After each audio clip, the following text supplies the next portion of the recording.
नमस्कार, आज के योग सत्र में आपका स्वागत है। तो चलिए कुछ योग अभ्यास से हम आपकी समस्याओं का निवारण करेंगे। तो आज पहला अभ्यास है वक्रासन, जो कमर दर्द और पेट के लिए लाभकारी है। चलिए तो हम शुरू करते हैं। सबसे पहले सामान्य स्थिति से हम अभ्यास के लिए तैयार होंगे। एक एक करके हम अपने घुटनों को मोड़ते हुए अपने वज्रासन की स्थिति में आ जाएंगे। अब हम यहाँ से शुरू करेंगे, सीधा जाने की कोशिश करेंगे। देखिएगा, समझने की कोशिश कीजिएगा। अपने सीधे पैर को घुटने से मोड़ते हुए सीधा सामने की ओर लीजिएगा। दूसरे पैर को धीरे से सामने की ओर लीजिएगा। आप दंडासन की स्थिति में बैठ जाइएगा। ये दोनों हाथ आपने सपोर्ट किए हुए हैं, ये दंडासन की स्थिति है। अब आप अपना सीधा पैर घुटने से मोड़ेंगे और अपने उल्टे पैर की जंघा के पास में नीचे जमीन पे सपोर्ट कर देंगे। आपका उल्टा पैर एकदम सीधा रहेगा। अब इस अवस्था में बैठे हुए आप अपना सीधा हाथ सांस भरेंगे, खाली करेंगे, अपने घुटने को पकड़ते हुए अपने उल्टे पैर के घुटने के पास ले जाकर टच कर देंगे। आप अपना उल्टा हाथ सांस भरते हुए पीछे की ओर जमीन पर सपोर्ट कर देंगे, टच कर देंगे।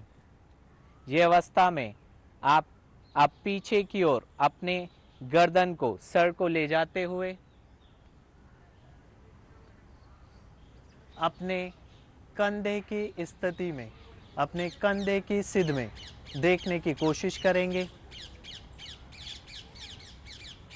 कुछ सेकंड हम इसका अभ्यास करेंगे।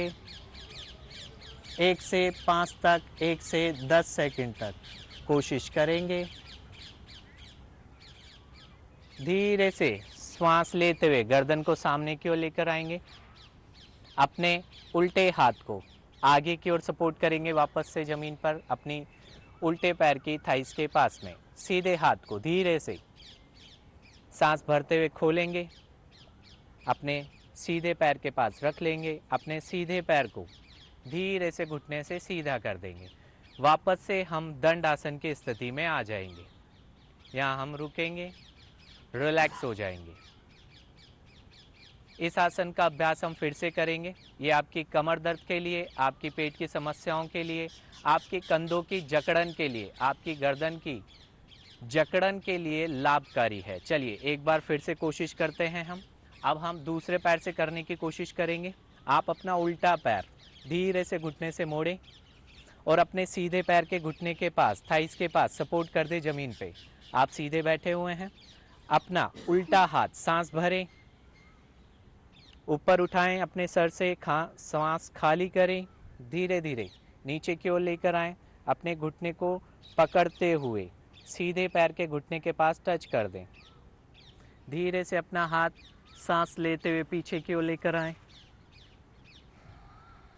जमीन पर सपोर्ट कर दें। सीधे बैठने की कोशिश करें ताकि आपका ब्लड सर्कुलेशन अच्छे से फ्लो हो। धीरे से सांस छोड़ते हुए, ये आप जब गर्दन घुमा रहे हैं इस पोस्चर में, सांस लिया आपने, खाली करते हुए पीछे की ओर देखना है आपको, आपके कंधों के स्तर पर एक जगह रुक जाना है, सामान्य श्वास कर लेनी है, अपने शरीर पर ध्यान लगाना है, फोकस करना है। आप जब श्वास ले रहे हैं आपको शरीर के उन भागों पर खिंचाव, तनाव महसूस होगा जो आपके लिए लाभकारी सिद्ध होगा। कुछ सेकंड रोकेंगे, 5 से 10 सेकंड। ये अभ्यास हम दोनों साइड से 2-2, 3-3 बार कर सकते हैं रोज़ाना। सांस लेते हुए गर्दन को सामने की ओर लेकर आएंगे। धीरे से अपने सीधे हाथ को आगे की ओर लेकर आएंगे, सपोर्ट करेंगे। उल्टे हाथ को सांस भरते हुए ऊपर उठाएंगे, खाली करेंगे, नीचे लेंगे। उल्टे पैर को भी धीरे से सीधा कर देंगे। ये वापस से आप आपकी दंड आसन की स्थिति में आ जाएंगे। यहाँ पर रिलैक्स करेंगे और सामान्य हो जाएंगे। अब हम कुछ क्षण रुकेंगे सामान्य होने के बाद। अब इससे संबंधित हम लाभ के बारे में जान लेते हैं। आपकी कमर से एक्स्ट्रा फैट, एक्स्ट्रा चर्बी ये दूर करेगा। आपकी कमर में आई जकड़न को दूर करेगा। आपकी कमर से संबंधित स्लिप डिस्क, सियाटिका के अंदर लाभकारी है। योग शिक्षक की देखरेख में आप इसका अभ्यास कर सकते हैं। अब जिन्हें नहीं करना है, जिन लोगों का फ्रोजन शोल्डर का दिक्कत है, जो कम मूवमेंट हो पा रहा है शोल्डर का, तो वो योग शिक्षक की देखरेख में इसका अभ्यास करें। और जिन लोगों का अभी अभी पेन क्रियाज का ऑपरेशन हुआ है, उन लोगों को इसका अभ्यास नहीं करना है।